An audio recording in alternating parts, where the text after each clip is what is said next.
సిద్ధం అంటారు ఒకరు, యుద్ధం అంటారు మరొకరు. వై నాట్ 175 అంటారు ఒకరు. వై నాట్ 175 అన్న పిలుపుతోనే అడుగులు ముందుకు వేస్తాం. వై నాట్ పులివెందుల అంటారు మరొకరు. వై నాట్ పులివెందుల అన్నను గెలిపించొద్దు అంటూ చెల్లెళ్ళు.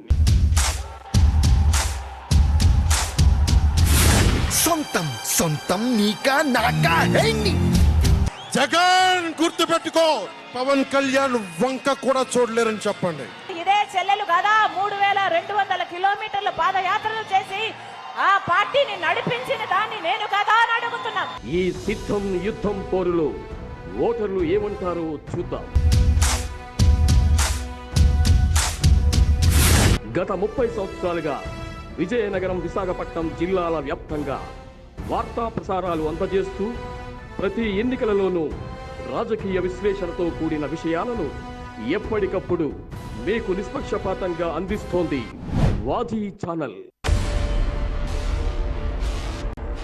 2024 ఈ ఎన్నికల సంగ్రామంలో ప్రతి నిత్యం జరిగే రాజకీయ పోరుపై ప్రత్యేక వార్తా రూపంలో మీకందిస్తోంది వాజీ. సిద్ధం యుద్ధం. బ్యాలెట్ లో చూద్దాం.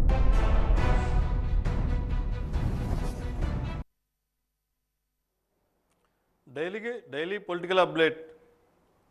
సిద్ధ యుద్ధం అటు జాతీయ స్థాయి నుంచి ఇటు జిల్లా స్థాయి వరకు ప్రతిరోజు రాష్ట్ర వ్యాప్తంగా, అటు జిల్లా వ్యాప్తంగా, అటు జాతీయ స్థాయిలో నిత్యం జరుగుతున్న రాజకీయాలకు సంబంధించి పొలిటికల్ అప్డేట్స్ మీకు అందించేందుకు వాయు ఛానల్ ప్రసారం చేస్తున్న సిద్ధ యుద్ధం కార్యక్రమానికి స్వాగతం.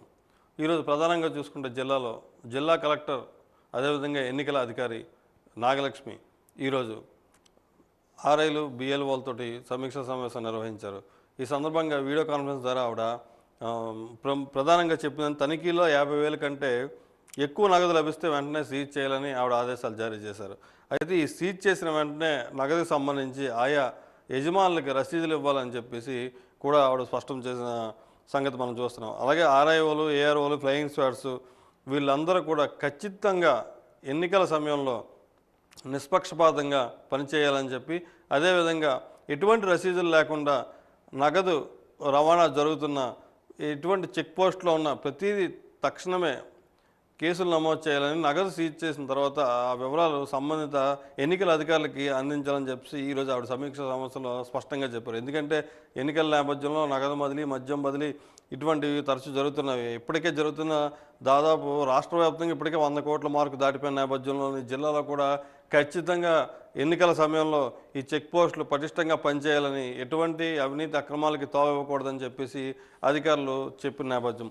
ఇక రెండో విషయానికి వస్తే, జిల్లాలో వైఎస్ఆర్ కాంగ్రెస్ పార్టీ సమన్వయ సమావేశం జరిగింది. దీనికి జిల్లా మంత్రి బొత్స సత్యనారాయణ, అదే రీజనల్ కోఆర్డినేటర్ వైవి సుబ్బారెడ్డి కూడా వచ్చి పాల్గొన్నారు. దీనికి దిశానిర్దేశం ఇక నాయకులకి, కార్యకర్తలకి దిశానిర్దేశం చేసే పరిస్థితి. అయితే ఇందులోని మంత్రి బొత్స సత్యనారాయణ బడుగు బలహీన వర్గాలకి జగన్మోహన్ రెడ్డి నాయకత్వం అన్నది అవసరం, జగన్ గెలిపిస్తేనే అన్ని వర్గాలకి న్యాయం జరుగుతుందన్నారు. అయితే ఇందులో కొన్ని కీలకమైన వ్యాఖ్యలు చేశారు ఈ సందర్భంగా. అయితే ఇక్కడ కొంతమంది నాయకుల్ని ఉదాహరించి చెప్పారా, లేకపోతే రాష్ట్ర వ్యాప్తంగా ఉదాహరించి చెప్పారా అన్నది ఇప్పుడు జిల్లాలో హాట్ టాపిక్గా ఉంది. నేను ఉంటేనే పార్టీ నడుస్తుంది, నాతోనే పార్టీ ఉంది, నేను లేకపోతే పార్టీ లేదు అని చెప్పే నాయకుల్ని మీరు నమ్మొద్దు. ఏదైనా ఫ్యాన్ గుర్తు లేదా జగన్మోహన్ రెడ్డి, ఈ రెండింటినే చూడాలి. ఈ రెండే మనల్ని రేపు ఎన్నికల్లో ప్రజల ముందుకు తీసుకువెళ్ళబోయి, ప్రజలు మనల్ని గెలిపించే అవకాశాలు ఈ రెండే. అలాగని చెప్పి నాయకులు బీరాల పోతే అటువంటి నాయకులకి ఇక్కడ ఇది లేదని చెప్పేసి ఆయన చేసిన వ్యాఖ్యలు ఇటు జిల్లాలోని, అటు రాష్ట్ర వ్యాప్తంగా సంచలనం సృష్టిస్తుంది. ఎందుకంటే పార్టీలో ఉంటూ స్తబ్దతగా ఉన్న కొంతమంది నాయకులు, అదేవిధంగా నేనే సర్వం జిల్లాకి, జిల్లా పార్టీకి, నేనే సర్వం రాష్ట్ర పార్టీకి, నేనే సర్వం నియోజకవర్గానికి అనుకున్న నాయకులకు కూడా ఈ వ్యాఖ్యలు కొంత ఉలిక్కిపడేలా చేశాయని చెప్పాలి. ఇంకా రెండో విషయానికి వస్తే, చిన్న చిన్న మనస్పర్ధలు ఉంటే పక్కన పెట్టండి, అధికారంలోకి వచ్చిన తర్వాత ప్రతి ఒక్కరికి సముచిత స్థానం కల్పిస్తామని చెప్పి ఆయన చెప్పిన నేపథ్యం. ఎందుకంటే ఆల్రెడీ 5 ఏళ్ళు పదవీకాలం గడిచింది. ఇందులోని పదవులు పొందిన వాళ్ళు కొందరు, పదవులు లేక నిరాశ నిస్పృహల్లో ఉన్న వాళ్ళు కొందరు. ఈ నేపథ్యంలోని చిన్న చిన్న మనస్పర్ధలు అన్నది సహజం. ఈ సహజంగా ఉన్న మనస్పర్ధలతోటి రేపు రానున్న ఎన్నికల్లోని ఇది ఏ విధంగా దెబ్బతీస్తుందన్న నేపథ్యంలోని ఎప్పటి నుంచి వాళ్ళందరికీ దిశానిర్దేశం చేస్తారు. ఈ పదవులు అనేది రాను అధికారంలోకి వస్తే మనం పార్టీ అంటూ అధికారంలో ఉంటే మనకి సముచిత గౌరవం ఉంటుంది. ఈ తగాదాల వల్ల మనం ఇదివైతే ఎదుటి వాళ్ళకి ఈ బలం చేకూర్చే విధంగా ఉంటుందని చెప్పేసి ఒక సీనియర్గా రాష్ట్రంలో పేదరిక నిర్మూలన 5 ఏళ్లలో గణనీయంగా తగ్గిందని చెప్పేసి కూడా ఆయన స్పష్టంగా చేశారు.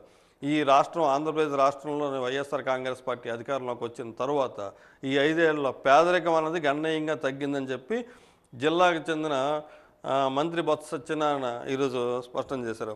అది కూడా వ్యవసాయం కూడా అభివృద్ధి బాటలో పట్టింది. అన్ని వ్యవస్థల్లోని సమూల మార్పులు చేసి ఇతర రాష్ట్రాలను పక్కన పెట్టి మన రాష్ట్రం ముందంజలో ఉందని చెప్పి కూడా ఆయన చెప్పిన సందర్భం. ఈ అంశాలన్నింటినీ రేపు రానున్న ఎన్నికల్లోని ప్రజల ముందుకు తీసుకెళ్ళి ప్రతి నాయకులు కార్యకర్తలు వైఎస్ఆర్ కాంగ్రెస్ పార్టీ గెలుపు ఎంత అవసరమో ప్రజలకి చెప్పాలి, సూచించాలి.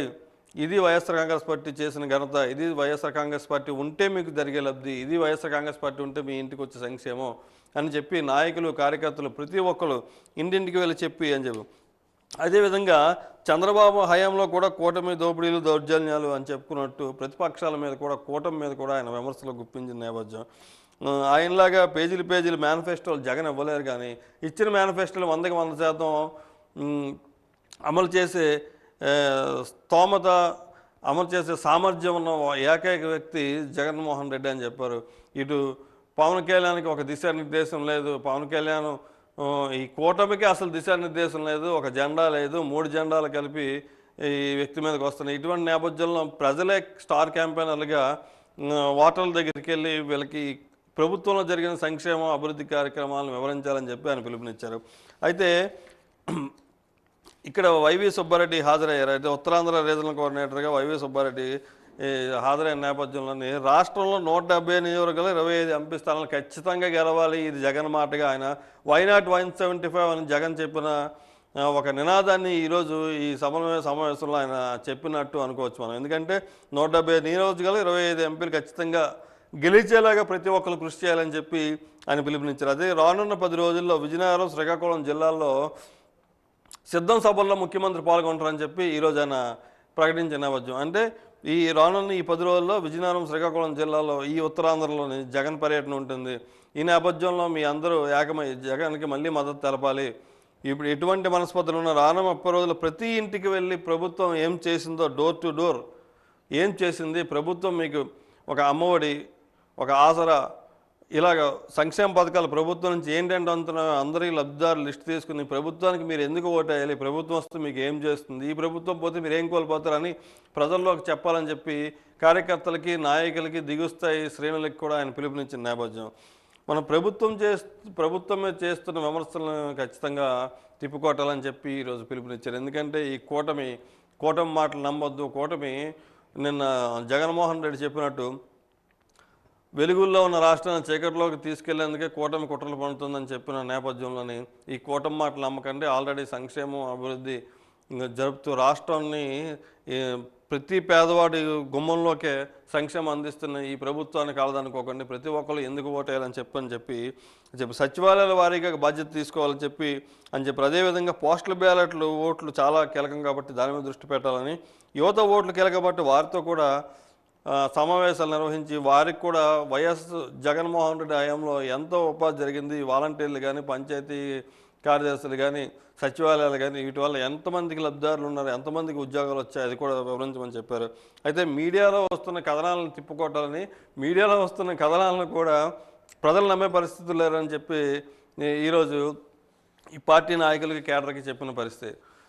ఇక మూడో విషయానికి వస్తే విజయనగరం జిల్లాలో డిప్యూటీ స్పీకర్ కోలగట్ల వీరభద్రస్వామి, అలాగే ఎంపీ బెలాన్ చంద్రశేఖర్ ఎన్నికల ప్రచారం నిర్వహించారు. ఈ ఎన్నికల ప్రచారం నేపథ్యంలోని ధర్మపురి ప్రాంతంలో జరిగిన ఈ ఎన్నికల ప్రచారంలోని ప్రజలు ఎదురేగి స్వాగతం పలికిన సన్నివేశాలు మనం చూస్తున్నాం. అదేవిధంగా ఇదే ధర్మపురిలోని నడవడానికి రోడ్డు లేని పరిస్థితి, కారు చికెట్లు కమ్ముకున్న సమయంలోని మనం గడప చేసి అటాచ్ రోడ్లు, అప్రోచ్ రోడ్లు, రహదారులు, కాలువలు, వీధి లైట్లు అన్నీ మనం చేసిన నేపథ్యంలోని ఓటు అడిగే హక్కు నాకు ఉందా, నేను ఇక్కడ అభివృద్ధి చేశాను కాబట్టి హక్కు ఉందని నేను వచ్చాను, నాకు హక్కు ఉందంటే మీరు ఓటు వేయండి అని చెప్పి ఆయన స్వయంగా ప్రజలతో ముఖాముఖి చెప్పిన పరిస్థితి. ఈ నేపథ్యంలోని ఎంపీ బెల్లాన చంద్రశేఖర్ కూడా స్థానికంగా వీరభద్ర స్వామి చేస్తున్న అభివృద్ధి, రాష్ట్రంలోని అవినీతి రహితంగా జగన్ అందిస్తున్న సంక్షేమ పాలన రేపు రాబోయే రోజుల్లో వైకాపాకి విజయానికి సోపానాలు చెప్పి ఆయన చెప్పిన నేపథ్యం చూస్తున్నాం. అయితే ఇంకో విధంగా చూసుకుంటే రాష్ట్ర వ్యాప్తంగా ఏర్పాటు చేసిన వివిధ చెక్ పోస్టుల వద్ద ముమ్మరంగా తనిఖీలు చేపడుతున్నామని చెప్పేసి రాష్ట్ర ఎన్నికల కమిషన్ ముఖేష్ కుమార్ మీనా ఈరోజు మీడియా సమావేశంలో వెల్లడించారు. దాదాపు రాష్ట్ర వ్యాప్తంగా 100 కోట్లకు పైబడే అంటే వివిధ రూపాల్లో నగదు, మద్యం, డ్రగ్స్, బంగారం, వెండి ఇలా వివిధ రూపాల్లో దాదాపు 100 కోట్ల పైనే ఈ ఎన్నికల కోడ్ అమల్లోకి వచ్చిన నేటి వరకు సీజ్ చేయడం జరిగిందని ఆయన చెప్పడం ఒక రకంగా రాష్ట్రంలో ఎన్నికలు ఏ స్థాయిలో జరుగుతున్నాయో అని తెలుసుకోవడానికి ఇదొక ఉదాహరణ కూడా చెప్పాలి. అయితే ఇదే విధంగా తనిఖీల్లోని సాధారణ పౌరులకు ఎలాంటి ఇబ్బందులు కలిగించవద్దు, అనుమానాస్పదం ఉన్న వాళ్ళని అస్సలు వదలొద్దు అని చెప్పి ఆయన చెప్పిన పరిస్థితి. ఇంకో విధానికి జగన్ ఇంటికి పంపించాలి. ఎందుకంటే జగన్ ఇంటికి పంపించాలని రాష్ట్ర వ్యాప్తంగా ప్రజలు అనుకుంటున్న నేపథ్యంలోని ఇప్పుడు ఎటు పాలుపోక ఫేక్ పరిశ్రమని వైకాపా తెరపైకి తీసుకొచ్చిందని తెలుగుదేశం పార్టీ జాతీయ అధ్యక్షులు నారా చంద్రబాబు నాయుడు ఈరోజు ఆరోపించారు. ఎందుకంటే దీని మీద సామాజిక మాధ్యమాల్లో తప్పుడు వీడియోలతోటి అటు ఎన్నికల కమిషన్కి సంబంధించి కానీ, ఇటు తెలుగుదేశం పార్టీకి సంబంధించి కానీ, జనసేన పార్టీకి సంబంధించి కానీ, ఇటు బీజేపీకి సంబంధించి కానీ తప్పుడు ఫేక్ లెటర్లతోటి తప్పుడుగా సామాజిక మాధ్యమాల్లో చేసేందుకు ఒక కంపెనీని సృష్టించుకుని దాని ద్వారా ఈ ప్రజల్లోని ఈ కూటమిలోని ఇచ్చేయడానికి, ప్రజల్లో గందరగోళం ఇచ్చడానికి ఒక యజ్ఞంలా పనిచేస్తున్నారు. ఇటువంటి వాళ్ళని మనం తిప్పుకొట్టాలి, ఫేక్ వార్తలు నమ్మొద్దని చెప్పి ఆయన చెప్పిన పరిస్థితి. అయితే ఈ దుర్మార్గ వైసీపీ ప్రభుత్వం నుంచి ఏపీని కాపాడాలంటే జనసేన, తెలుగుదేశం, బీజేపీ కూటమి ఆవశ్యకత ఎంతైనా ఉందని ఆయన స్పష్టం చేశారు. అదే పవన్ కళ్యాణ్ లాంటి వ్యక్తి, తెలుగుదేశం లాంటి బలమైన పార్టీకి పవన్ కళ్యాణ్ లాంటి పవర్ తోడైంది. ఈ నేపథ్యంలోని రాష్ట్రాన్ని ఈ జగనాసుని కబంధ ఆస్తాలని తొలగించుకుందామని చెప్పి కూడా ఆయన ఈరోజు పిలుపునిచ్చిన నేపథ్యం మనం చూస్తాం. అయితే ఇకపోతే అటు రాష్ట్రంలో కానీ ఇటు జిల్లాలో కానీ జనసేన పార్టీ విధి విధానాలు, జనసేన పార్టీ ఏ విధంగా ప్రజల్లోకి వెళ్తుంది, అసలు జనసేన పార్టీ ప్రభావం ఈ రానున్న ఎన్నికల్లో ఎలాగ ఉండబోతుంది, అయితే ఈ కూటమి ఏర్పడిన నేపథ్యంలో జనసేనకి తగ్గిన సీట్లు, దానివల్ల అన్ని జిల్లాల్లో కలుగుతున్న ఆటుపోట్లు, వీటన్నిటిని ఎలాగ ఎదిరిస్తారు, రేపు రానున్న ఎన్నికల్లో కూటమికి దిగువ స్థాయి నుంచి సైనికుల కూటమి అభ్యర్థులు గెలుపు కోసం పనిచేస్తారు లేదా, ఇటువంటి అంశాలను తెలుసుకునేందుకు ఉత్తరాంధ్ర మహిళా కోఆర్డినేటర్ తుమ్మి లక్ష్మీరాజ్ ద్వారా ఆవిడ మన స్టూడియోలో ఉన్నారు. ఈ అంశాలపై విరామం తర్వాత ఆవిడతో చర్చిద్దాం.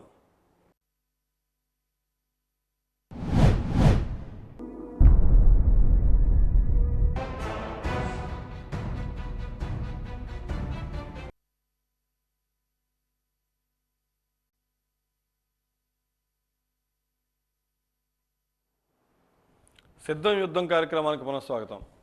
అయితే ఈరోజు ప్రత్యేకంగా చూసుకున్నట్టయితే జనసేన, తెలుగుదేశం, బీజేపీ ఇది ఒక కూటమి. ఈ ఎన్నికల్లో ఎంతవరకు ఇది ఒక క్లియర్ పిక్చర్ వచ్చింది. అదేవిధంగా సింహం సింగిల్గా వస్తుందంటూ వైఎస్ జగన్మోహన్ రెడ్డి వైకాపా అది ఒక క్లియర్ కట్లోకి వచ్చింది. అంటే అభ్యర్థులు ఎంపిక అంతవరకు వచ్చి నామినేషన్ ప్రక్రియ మరికొంత దూరంలో ఉన్న నేపథ్యంలో విజయనగరం జిల్లాలో జనసేన పార్టీ పరిస్థితి ఎలా ఉంది, జనసైనికులు అదేవిధంగా ఈ కూటమి సభ్యుల మధ్య సమన్వయం ఎలా ఉంది, జన సైనికుడి ఆదేశాలను జిల్లా స్థాయిలో ఏ విధంగా ముందుకు తీసుకెళ్తున్నారు తదితర అంశాలపై ఈరోజు ఉత్తరాంధ్ర మహిళా కోఆర్డినేటర్ తుమ్మి లక్ష్మీరాజ్ గారు మనతో స్టూడియోలో ఉన్నారు. ఈ విషయాలను ఆవిడ తెలుసుకుందాం. అమ్మ నమస్కారం. అమ్మ ఇప్పుడు మీరు జనసేన పార్టీలో మీ ప్రయాణం ఎప్పుడు ప్రారంభమైంది? నాది పార్టీ మొదలు నుంచి నేను జనసేన పార్టీలో ఉన్నానండి. అంతకుముందు కమ్యూనిస్ట్ పార్టీలో ఉండేదాన్ని. తర్వాత పవన్ కళ్యాణ్ గారి పిలుపు మేరకు నేను జనసేన పార్టీలో 2016 ముందే జాయిన్ అయ్యాను. జాయిన్ అయిన తర్వాత 2019లో నాకు స్టేట్ ఎలక్షనీరింగ్ ఆర్గనైజేషన్ సెక్రటరీ ఇచ్చి పవన్ కళ్యాణ్ గారు నన్ను గుర్తించారు. తర్వాత ఎన్నికల తర్వాత నన్ను మళ్ళీ ఉత్తరాంధ్ర మహిళా రీజనల్ కోఆర్డినేటర్గా నాకు బాధ్యత అప్పగించి ఈరోజు వరకు నా ప్రయాణాన్ని ఆయన ఆదేశాల మేరకు నేను సాగుతున్నాను. అయితే ఎంతవరకు అధికారం లేదు, పోరాటంలో ఉంది పార్టీ, ప్రస్తుతం కూడా పోరాటమే కొనసాగిస్తున్నది. ఈ నేపథ్యంలో కూటమిగా ఏర్పడ్డారు. కూటమిగా ఏర్పడడానికి కారణం కూడా ఆయన స్పష్టంగా ఒక మాట చెప్పిన నేపథ్యం. ఎందుకంటే ప్రభుత్వ వ్యతిరేక ఓటు చెల్లకూడదని చెప్పేసి ఆయన ఒక కూటమిని ఏర్పాటు చేశారు. ఈ కూటమి విజయ అవకాశాలు ఎంతవరకు ఉన్నాయంటారు? 100% ఇప్పుడు రాబోయే 2024లో ప్రభుత్వం ఏర్పాటు అయ్యేదైతే ఉమ్మడి ప్రభుత్వమే. ఖచ్చితంగా వైసీపీ అధినాయకుడు జగన్మోహన్ రెడ్డి గారు ఇటు నుంచి ఇటే జైలుకి వెళ్ళిపోయే పరిస్థితులు ఏర్పడ్డాయి. ఆయన పదవీ కాలం అయిపోయింది. ఆయనకి రాష్ట్రంతో, రాష్ట్ర రాజకీయాలతో సంబంధాలు కూడా తెగిపోయినాయి. ఖచ్చితంగా ఇప్పుడు మేము ఉమ్మడి ప్రభుత్వాన్ని ఏర్పాటు చేస్తాము. పవన్ కళ్యాణ్ గారి ఆదేశాల మేరకు మేము అందరం బలంగా పనిచేస్తున్నాము. ఖచ్చితంగా ఇది ఏదైతే ఆయన ఆదేశం ఉందో దాన్ని అయితే మాత్రం మేము తప్పము. ఎట్టి పరిస్థితుల్లో ఎవరినో చూసుకున్నా మా వరకు జనసేనలో మొదటి నుంచి ఏ ఒక్కరు కూడా పవన్ కళ్యాణ్ గారి ఆదేశాలు దాటడం కానీ ఆయన మాటను ధిక్కరించడం కానీ జరగదు. ఎప్పటికీ అది జరగదు. అంతే. ఇప్పుడు సాక్షాత్తు జగన్మోహన్ రెడ్డి చెప్తున్నారు, ఇది కుట్రల కూటమి, ఇప్పుడు ఆల్రెడీ వెలుగులో ఉన్న రాష్ట్రాన్ని చీకట్లతో నెట్టేయడానికి కూటమి ఏర్పడింది. ఈ కూటమి మాటలు నమ్మే స్థితిలో ప్రజలు లేరని చెప్పి కూటమిని ఎదుర్కోవడానికి మీరు అందరూ సిద్ధమా అని చెప్పి ప్రజలకు పిలుపునిస్తున్నారు. నేపథ్యంలో మీరు ఏ విధంగా ముందుకెళ్తారు? అంటే పవన్ కళ్యాణ్ గారు సిద్ధాంతాలు ఎలా ఉంటాయని అంటే ప్రజలకు ఏదైనా మంచి చేయాలి అనేసి, ఆయనకే మంచి జరగాలనుకుంటే ఆయనకి కూటములు, ఉమ్మడి ప్రభుత్వాలు ఇవేం అవసరం లేదు. ఆయన సీఎం అవ్వాలి, లేకపోతే ఇంకేదైనా పదవి తీసుకోవాలని అంటే ఆయనకి చాలా దారులు ఉన్నాయి. కానీ జగన్మోహన్ రెడ్డి గారికి ఏంటంటే ప్రతిసారి సవాళ్ళ మీద రాజకీయాలు, లేకపోతే రక్త ముద్దలపై రాజకీయాలు తప్ప ఆయనకి రాజకీయం అంటే దాని యొక్క అర్థం తెలియదు. ఆయన ఆడే ఈ టమాబుస్ మాటలు పట్టించుకొని భయపడిపోయి అయితే మేము లేము. అలాగే జగన్మోహన్ రెడ్డి గారు కూటమి ఎంతవరకు చెల్లుతుంది, ఎంతవరకు నిలబడద్దని ఆయన అంటున్నారు. అదే కూటమి 2014లో ఒక ప్రబంధన సృష్టించిందని ఆయన మర్చిపోతున్నారు. ఇదే కూటమి. అలాగే ఈ 2024లో కూడా మేము ప్రబంధన సృష్టిస్తాము. ఖచ్చితంగా ఆయన ఇంటికి పంపించడానికి అన్ని దారులు మాకు సిద్ధంగా ఉన్నాయి. ఆయన చెప్తున్న ఒకటే, నేను ప్రజల కోసం పనిచేస్తున్నాను, ప్రజలకి సంక్షేమం కోసం నేను పనిచేస్తున్నాను. ఈ నేపథ్యంలోని మీ జగన్ ఒక్కడే, మీ జగన్ పేదల పక్షపాతి, నేను పేదవాళ్ళు, ఈ పెత్తందారులందరూ ఏకమయ్యి, ఈ జగన్ కావచ్చు, చంద్రబాబు కావచ్చు, ఇది బీజేపీ కావచ్చు, పెత్తందారులందరూ ఏకమయ్యి నా మీద యుద్ధానికి వస్తున్నారు, నాకు మీరే స్టార్ క్యాంపెయిన్ అని చెప్తున్నారు. మంచిదండి. ఎందుకంటే జగన్మోహన్ రెడ్డి గారు పేదవాడైతే సాక్షి పేపరు, భారతీయ సిమెంట్ లాంటివి ఆయనకి ఎందుకు? పేదలే ఆయనకి సపోర్టర్స్ అయితే మేము కట్టిన ట్యాక్సులతోనే మాకు మళ్ళీ రూపాయి ట్యాక్స్ తీసుకొని మాకు సంక్షేమ పథకాల కింద ఇచ్చి ముప్పాలో వాళ్ళు తినేసి మళ్ళీ ప్రజల కోసం చేసామని కల్లబొల్లి మాటలైతే మాత్రం ప్రజలు నమ్మే స్థితిలో అయితే లేరు. ఈరోజు ప్రజలే వ్యతిరేకిస్తున్నారు జగన్మోహన్ రెడ్డిని. అసలు మాకు ప్రత్యేకంగా పోరాటాలు చేసిన అవసరం లేకుండా జగన్మోహన్ రెడ్డి పాలనే జగన్మోహన్ రెడ్డికి ఈరోజు ప్రజల ధిక్కరణకి అవకాశం అయ్యింది. ఇంకో విషయం ఏంటంటే నిజంగా ఆయన పేదల పనిదైతే ఆ భారతీయ సిమెంట్ని మొన్న ఇచ్చిన జగన్ నీళ్ళకి ఎందుకంటే ఫ్రీగా ఇవ్వలేదు? ఆయన గుర్తుపెట్టుకోవాలి కదా. అలాగే ఇప్పుడు సాక్షి పేపర్ ఉంది, ఒకప్పుడు పేపర్ కాస్ట్ ఎంత, ఈరోజు పేపర్ కాస్ట్ ఎంత. సాక్షి న్యూస్ ఉంది, అప్పుడు కాస్టు, తర్వాత ఈ ఛానల్కి అమ్మే ఇవన్నీ చూసుకోవాలి కదా. అలాగే ఈయన కానీ ఒక ఎంపీ సీట్ కోసం బాబాయ్ని చంపుకునే వ్యక్తి పవన్ కళ్యాణ్ గారి కోసం, ఆ కూటమి కోసం మాట్లాడే రైట్స్ లేవని మేము బలంగా విశ్వసిస్తున్నాం. ఇప్పుడు ఆయన చెప్తున్నారు పవన్ కళ్యాణ్కి ప్రజాదరణ లేదు, ప్రజాదరణ లేక గతసారి ఎన్నికల్లో ఓటమి చవి చూశారు, ఈరోజు ఏమీ లేకుండా కూటమిని కట్టుకుని నా దగ్గరికి వస్తున్నారు. ఇప్పుడు ఈ నేపథ్యంలోనే ప్రజలు ఏ విధంగా వారిని నమ్ముతారు, వాళ్ళు నమ్మరు, మమ్మల్ని నమ్ముతారన్న ఆయన చెప్తున్నారు. ప్రజాదరణ అంటే ఆటోలు పెట్టి, బస్సులు పెట్టి జనాలు లాక్కెళ్ళడం కాదు కదా. పవన్ కళ్యాణ్ గారు వస్తున్నారు అంటేనే టీవీల మీద ప్రజలు కూర్చుంటారు. ఆయన ఎక్కడికైతే వస్తున్నారో అక్కడికి రూపాయి కాస్ట్ లేకుండా మేము బస్సులు పెట్టుకుంటా, ఆటోలు పెట్టుకుంటా, ఎవరికి ఫుడ్ ఇవ్వకుండా వాళ్ళు సొంతంగా బల్లులో ఆయిల్ వేసుకొని వాళ్ళు ఫుడ్ తీసుకొని వాళ్ళు వాటర్ ప్యాకెట్లు కూడా వాళ్ళే ఖర్చు పెట్టుకొని జనాలు వచ్చే రోజులు పవన్ కళ్యాణ్ గారివి. వీళ్ళు కలెక్ట్ కాదు కదండి. ఏకంగా వీళ్ళు సిద్ధాంతాలు లేవు, ఏమీ లేవు, బస్సులు వేస్తారు, వాళ్ళకి నాయకులు పెడతారు, వాళ్ళకి ప్రైవేట్ సెక్టర్ని నడుపుతారు. జగన్మోహన్ రెడ్డి గారు వస్తే మొత్తం లోకల్లో కూడా అందరిని అరెస్టులు చేయించుకొని పరదాలు కప్పుకొని ఆయన ఒక వే ఆఫ్ రూట్ వేరేగా ఉంటుంది. ఒక సాంప్రదాయపు రాజకీయ నాయకులు ఎప్పుడు కూడా ప్రజల్లోకి వెళ్ళాలి, కానీ ప్రజలు తోసుకుంటూ ప్రజల పరదాలు కట్టి వెళ్ళరు కదా. ఆయన సిద్ధాంతాలకి పవన్ కళ్యాణ్ గారి సిద్ధాంతాలకి చాలా తేడా ఉంది. అలాగే పవన్ కళ్యాణ్ గారికి ఉన్న ప్రజాదరణ ఎలాంటిది అనేది ఆల్రెడీ ఆయన చూశారు. ఆయన 2019లో సీఎం అయిన 3 నెలలకే ఈయన విశాఖపట్నంలో ఇసుక మార్చి చేశారు. ఆ రోజు జనాలు చూసుకుంటే అస్సలు ఎవడు విని ఎరగని స్థితిలో ఆ రోజు జనాలు కనిపించారు. ఆయన సీఎం అయి 3 నెలలే కదా అప్పటికయింది. మరి ప్రజాదరణ లేదంటే ఎలాగవుతుందండి? అయితే ఈ ప్రజాదరణని ఓట్లుగా మలుచుకోలేకపోతున్నారంటారా? అంటే గత ఎన్నికల్లోని సింగిల్గా పోటీ చేశారు.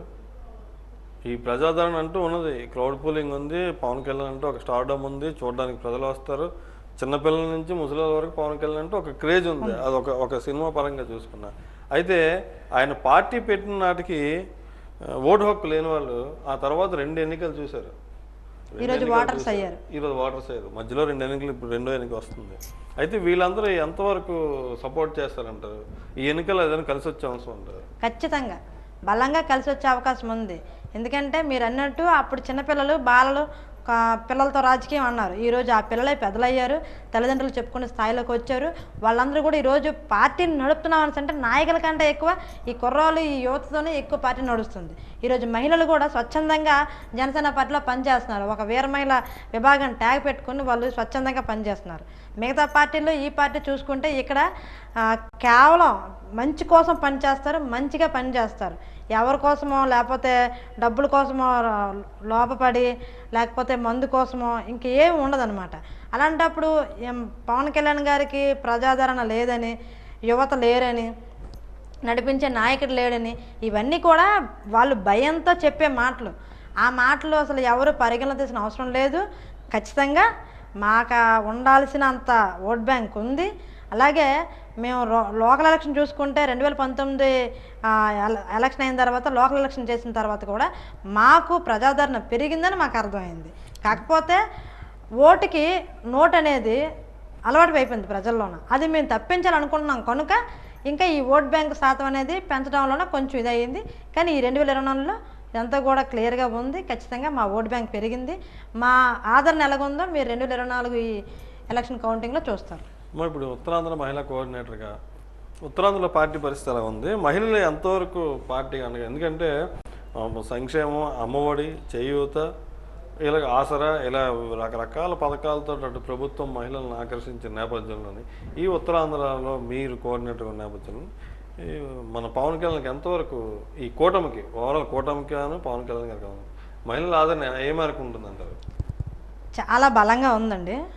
ఉత్తరాంధ్ర స్థాయిలో మహిళలు చూసుకుంటే ఇప్పుడు పదవులు ఉన్న మహిళలే ఎక్కువ మంది ఉన్నారు. మన విజయనగరంలో చూసుకుంటే 4 రాష్ట్ర స్థాయి పదవిలో ఉన్న వాళ్ళు ఉన్నాం.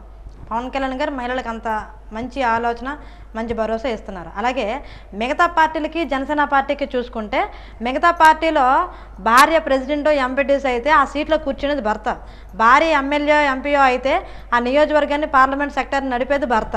అంతేగాని భార్యకి, ఒక ఆడదానికి రాజకీయంగా ముందుకెళ్ళమని ఎవరూ ప్రోత్సహించరు. కానీ పవన్ కళ్యాణ్ గారు వీరమహిళ విభాగాన్ని స్థాపించి మీరు ముందుకెళ్ళండి అమ్మ, ఒక్కొక్కరు ఒక్కొక్క దుర్గామాతలో ఫైట్ చేయాలి, ఇప్పుడున్న ఈ పరిస్థితులు మార్చాలనేసి మా అందరికీ ఒక ధైర్యాన్ని ఆయన 100% మమ్మల్ని పంపించారు. అలాంటిది ఈరోజు ఉత్తరాంధ్ర స్థాయిలోన మహిళల శాతం ఎక్కువ ఉన్న పార్టీ ఏదైనా ఉందంటే అది కేవలం జనసేన పార్టీ మాత్రమే. సంక్షేమ పథకాల కోసం మాట్లాడితే అమ్మఒడి పడిన మరుసటి రోజు కందిపప్పు రేటు పెరిగిపోతే ఆ మాత్రం అమ్మలకు అర్థం అవుదా?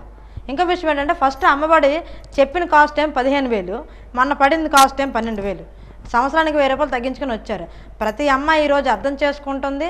కందిపప్పు నుంచి, బియ్యం నుంచి, నూనెల నుంచి, నిత్యావసర సరుకులు ఎంత దారుణంగా పెరిగాయో ప్రతి తల్లి చూస్తుంది. అలాగే ఫస్ట్ ఏం చెప్పారు, అమ్మఒడి చెప్పేసరికి ఎంతమంది పిల్లలు ఉంటే అంతమందికి వేస్తామన్నారు. కానీ ఈరోజు ఒకరికే పడుతుంది. ఇవన్నీ కూడా అమ్మలు కనిపెట్టట్లేదని మీరు అనుకుంటున్నారా? ఖచ్చితంగా ప్రతి ఒక్క తల్లి కనబడుతుంది. ఎందుకంటే గ్యాస్ కొనుక్కోలేని పరిస్థితి, కూరగాయలు కొనుక్కోలేని పరిస్థితి, మౌలిక సదుపాయాలు లేని పరిస్థితి. కనీసం స్కూళ్ళల్లో నాడు నేడని పెట్టి వాళ్ళకి మౌలిక సదుపాయాలు, టాయిలెట్లు కూడా సరిగ్గా అందించలేని పరిస్థితులు ఈరోజు ఉంటే ఏ తల్లికి కనిపించట్లేదు జగన్మోహన్ రెడ్డి పాలన? ఖచ్చితంగా వాళ్ళే హేట్ చేస్తున్నారు. అస్సలు జగన్మోహన్ రెడ్డి దిగిపోవాలని ఉత్తరాంధ్రలో కోరుకుంటుంది కేవలం మహిళలు మాత్రమే, బలంగా కోరుకుంటున్నారు. మేము ఏ ఊరు వెళ్ళినా సరే మహిళలు ముందుగా వస్తున్నారు, వాళ్ళ యొక్క సమస్యలు చెప్పుకుంటున్నారు. అమ్మ ఖచ్చితంగా మిమ్మల్ని మేము గెలిపిస్తాము, కాకపోతే వీళ్ళు దిగిపోవాలి. ఈ ఎంపీటీసీలు, ప్రెసిడెంట్లు ఎవరైతే ఉన్నారో వీళ్ళు భూబకాసార్లు అయిపోయారమ్మా.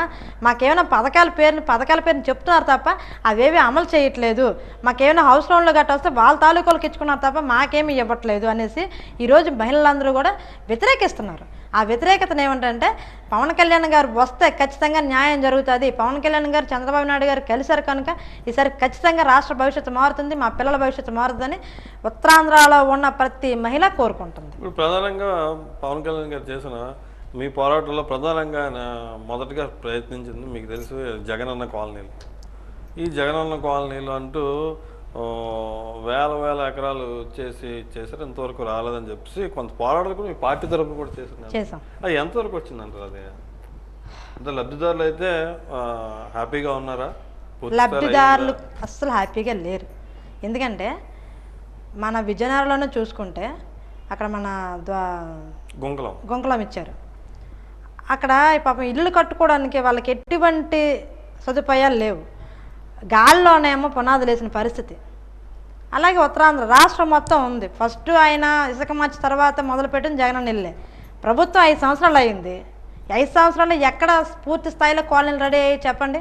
ఎక్కడ? ఇప్పుడు విజయనగరమే కాదు, విశాఖపట్నమే కాదు, ఉత్తరాంధ్రే కాదు, స్టేట్ మొత్తానికి ఎక్కడ పర్ఫెక్ట్గా ఒక కాలనీ జగనన్న కాలనీ రెడీ అయ్యిందో కరెక్ట్గా చెప్పండి జగనన్న గారిని. ఆయనకే తెలీదు.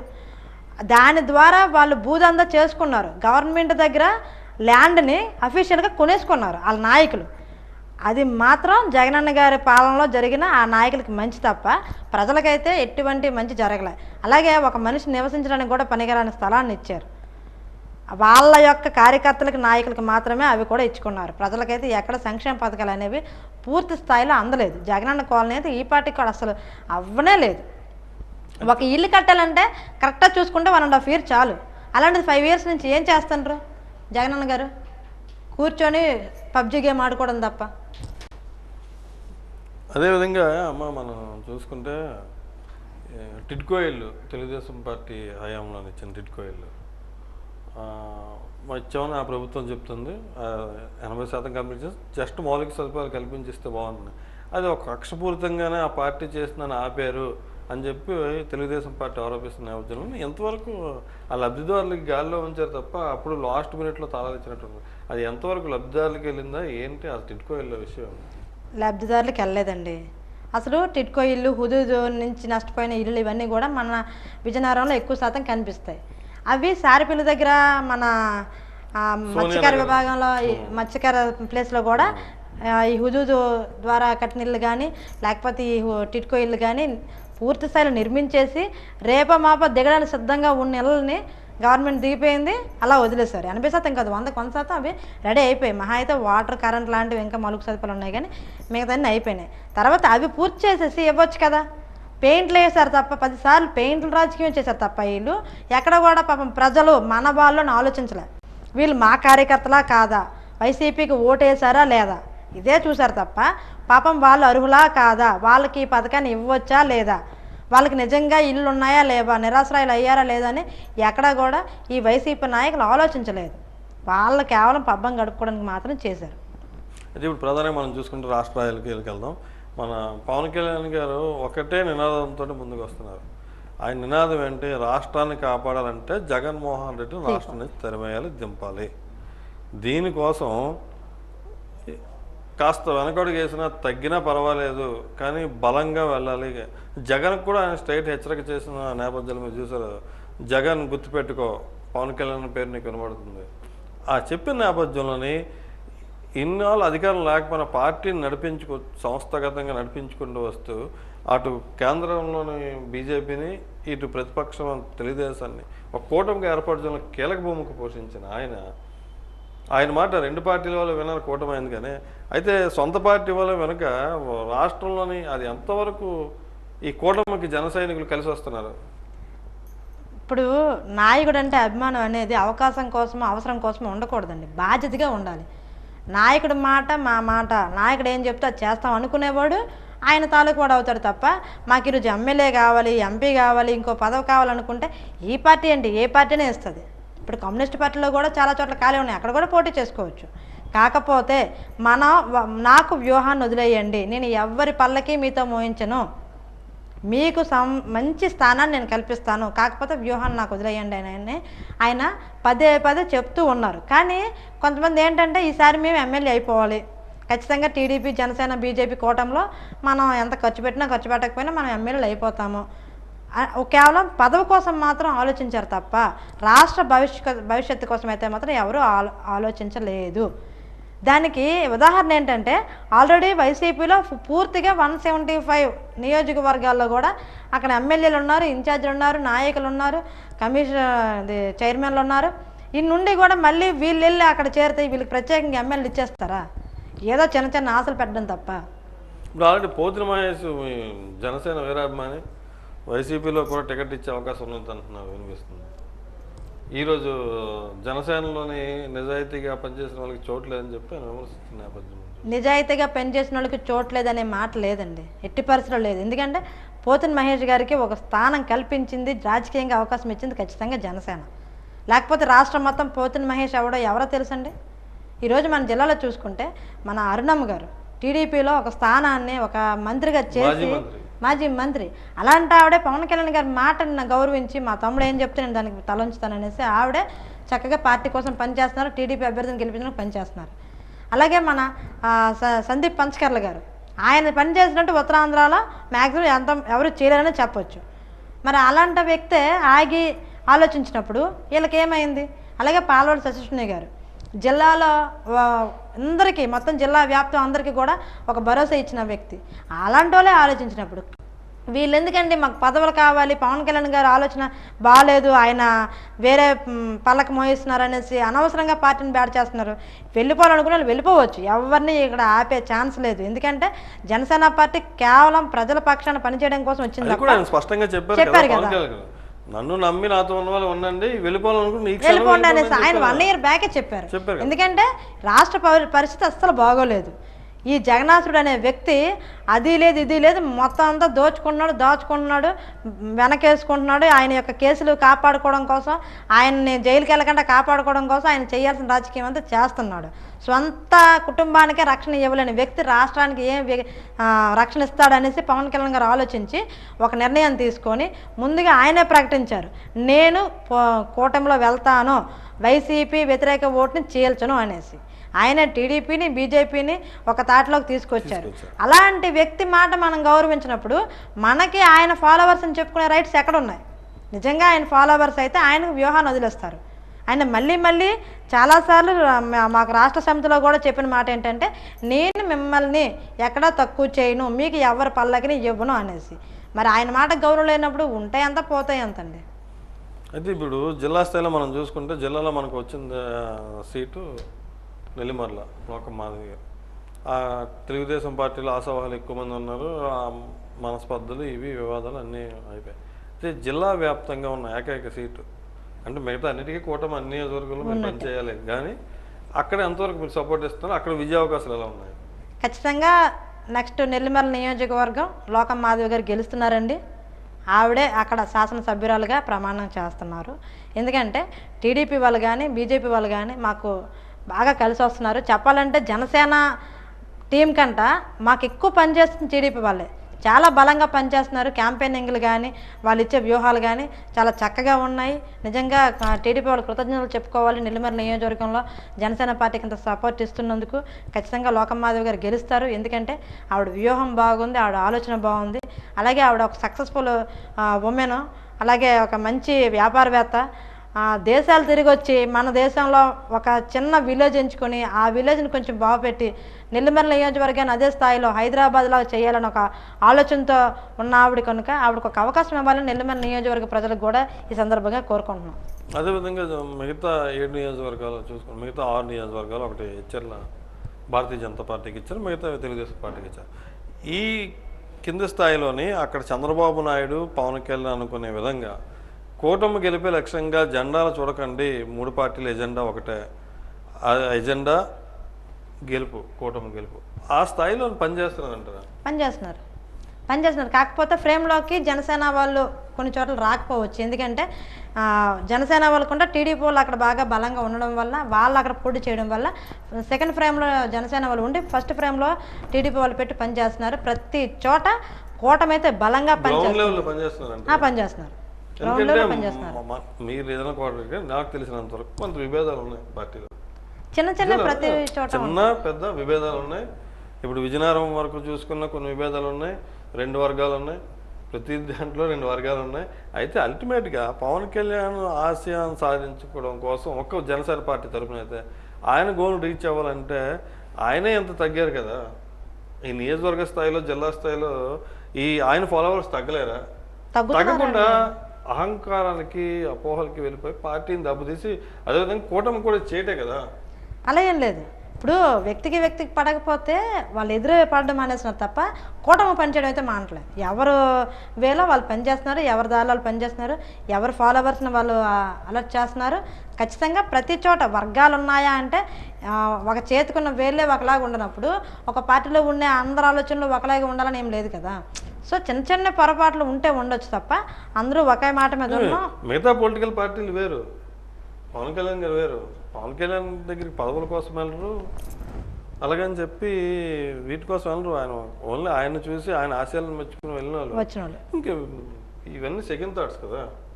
అలా ఏం లేదండి. ఇప్పుడు బయటకు వచ్చేవి ఇప్పుడు జనసేన పార్టీ బలపడుతుందని అనుకుంటే నాయకులు పెరిగే అవకాశం ఉంది. వర్గాలు పెరిగాయంట అర్థం ఏంటంటే జనసేన పార్టీ బలోపేతమైంది, దానివల్ల ప్రతి ఒక్కరికి ఆశ పుట్టింది. అందుకనే వర్గాలు అంటున్నారు తప్ప వర్గాలు అయితే ఇక్కడ ఏమో అందరూ జనసేన వాళ్ళం, అందరం పవన్ కళ్యాణ్ గారి ఆశయాల మీదకి వచ్చిన వాళ్ళం. ఎవరు ఇక్కడ మనస్పర్ధలు కానీ లేకపోతే ఒకరిని తొక్కేయాలని ఆలోచన కానీ ఎవరికి లేదు. ఖచ్చితంగా అందరం బలంగా పనిచేస్తున్నాం. రేపు 2024 మన జూన్లో వచ్చే ఏదైతే ఉందో ఖచ్చితంగా ఇక్కడ రిజల్ట్లో 8కి 8 కొట్టి చూపిస్తాం. ఒక రకంగా చూసుకుంటే ఇప్పుడు రాష్ట్రంలో కానీ జిల్లాలో కానీ జనసేన, బీజేపీ, తెలుగుదేశం కూటమి క్షేత్రస్థాయిలో ఖచ్చితంగా పనిచేస్తే జగనన్న వైనాట్ 175 మీరేమైనా సాధించగలరా? జగనన్న వైనాట్ 175 ఏంటండి, ఆయన వాళ్ళ చెల్లితో గెలవమనండి. ఇవన్నీ రాష్ట్రం ఆయనకి ఎందుకు? చెల్లికి తల్లికి భరోసా ఇవ్వలేకపోయిన మనిషి కోసం మేము ఆహార్నిసలు పడాల్సిన అవసరం లేదు. కాకపోతే అలాంటి రాక్షసుడి నుంచి రాష్ట్రాన్ని కాపాడుకోవాలని మేము బాధపడుతున్నాం తప్ప జగన్ అనే వ్యక్తి నిజంగా సాంప్రదాయ రాజకీయం చేస్తే ఆయన కనీసం ఎమ్మెల్యే కాదు కదా, వార్డు ప్రెసిడెంట్ కూడా అవ్వలేని పరిస్థితి. ఆయన ఎప్పుడు కూడా సవాళ్ళ మీద రాజకీయం చేసినాడు, తల్లిని చెల్లిని కదలు చేయనాడు. ఈరోజు సొంత చెల్లెళ్ళే ఆయనకి వ్యతిరేకంగా ఎంపీలుగా ఎమ్మెల్యేగా నిల్చున్న పరిస్థితి. అలాంటి వ్యక్తి కోసం మేము టెన్షన్ పడి భయపడాల్సిన అవసరం లేదు, ఖచ్చితంగా లేదు. మేమైతే జగన్మోహన్ రెడ్డికి ఎట్టి పరిస్థితుల్లో ఆయన ఏదో చేసేస్తాడు, ఆయన ఏదో అనేస్తాడన్న బాధ భయం మాకు లేదు. ఖచ్చితంగా పవన్ కళ్యాణ్ గారి సిద్ధాంతాలు ఆశయాలు ఏమిటి ఉన్నాయో అవి నిలబెట్టడం కోసం మేము పనిచేస్తున్నాం. జగన్మోహన్ రెడ్డి అయితే ఖచ్చితంగా ఓడిపోతున్నాడు. ఆయన సిద్ధంగా ఓడిపోవడానికైతే సిద్ధంగా ఉన్నాడు. ఆయన సిద్ధం అంటున్న మాట ఏంటంటే నేను ఓడిపోతున్నాను, వైనాట్ 175 నియోజకవర్గాల్లో కూడా నేను ఓడిపోతున్నాను, సిద్ధంగా ఉన్నానని ఆయన ముందుగానే చెప్తున్నారు. అయితే ఇప్పుడు రాష్ట్ర వ్యాప్తంగానే ఇటు జిల్లా వ్యాప్తంగానే కూటమి అభ్యర్థుల విజయం తథ్యం అది వైనాట్ 175 అని వాళ్ళంటే వైనాట్ 175లో ఓడిపోవడానికి సిద్ధమా అని చెప్పి జనసేన పార్టీ నుంచి అడుగుతున్న పరిస్థితి. అయితే ఈరోజు తన విలువైన సమయాన్ని కేటాయించి జిల్లాలో జనసేన పరిస్థితులు, రానున్న ఎన్నికల్లో కూటమి తాలూకు విజయావకాశాల గురించి క్షుణ్ణంగా చెప్పిన ఉత్తరాంధ్ర మహిళా కోఆర్డినేటర్ తుమ్ము లక్ష్మీరాజ్యం గారికి ధన్యవాదాలు మేడం గారు. ఇది ఈరోజు పరిస్థితి. అయితే కూటమిగా కట్టుకుని వెళ్ళినా సరే ఒక రాష్ట్రాన్ని రాక్షసుడి బారి నుంచి తప్పించడానికి కూటమిగా వెళ్తున్నాము, జనాలు మాకే అండగా ఉంటారని చెప్తున్నారు. అయితే రేపు ఇంకో ప్రత్యేకమైన అంశంతో మరో ప్రత్యేక అతిథితో మళ్ళీ కలుద్దాం. అంతవరకు సెలవు, నమస్కారం.